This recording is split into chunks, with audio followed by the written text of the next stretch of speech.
তোমাদের কথা তোমরা বলছো।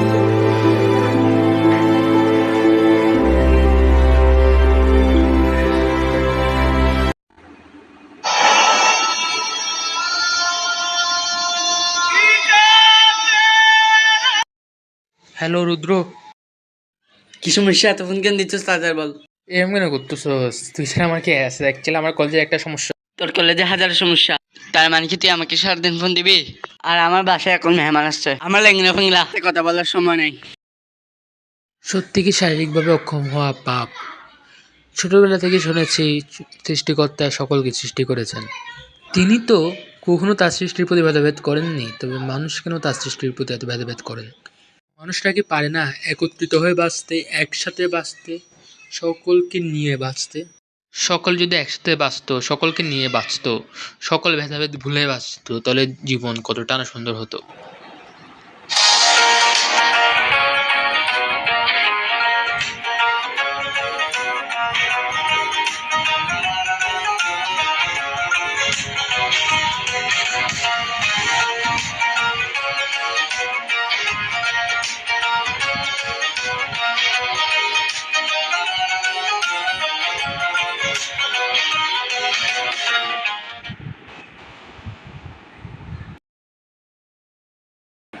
মানে সকলে একসাথে মিলে চললে যে সাফল্য পাওয়া যায়, তা ভেদাভেদ নিয়ে চললে পাওয়া যায়। সকলে একসাথে মিলে চলতে তাকে এই পরিস্থিতির সম্মুখীন হতে হতো না, হয়তো জীবনটাই অন্যরকম হতে পারত।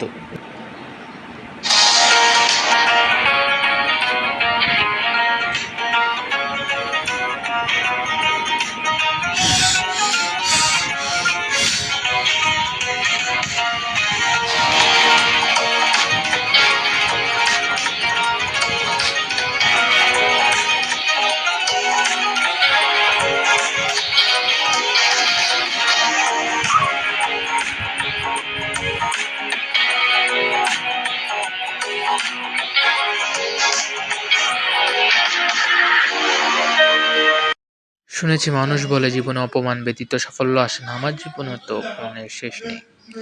এবার দেখা যাক সাফল্য কতটুকু বা আসে। পরিশ্রম থেকে সাফল্য আসে নাকি জানি না, তবে জীবনের আসল শিক্ষাটা আসে, মূল বক্তব্যটা আসে, তা জানি।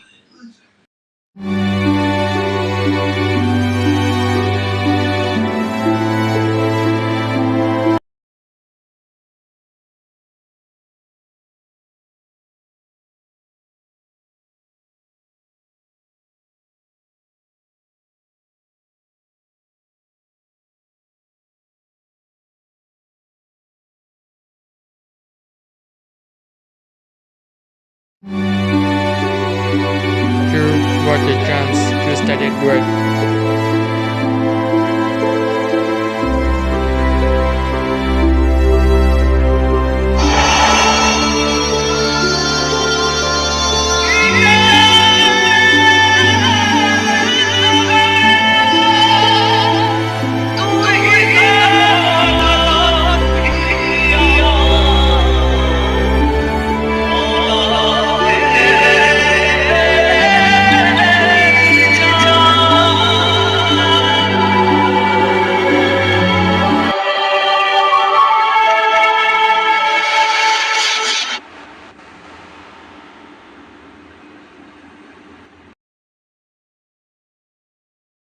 জীবন সত্যিই পরীক্ষার ক্ষেত্র হওয়ার সাথে সাথে বেশ অদ্ভুত।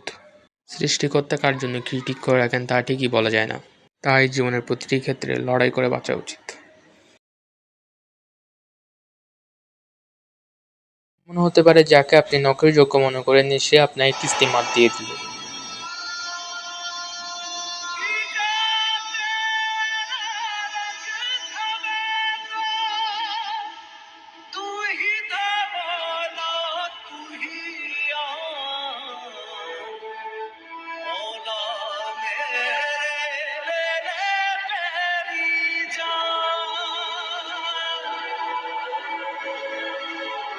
আমি অভিরূপ চ্যাটার্জি।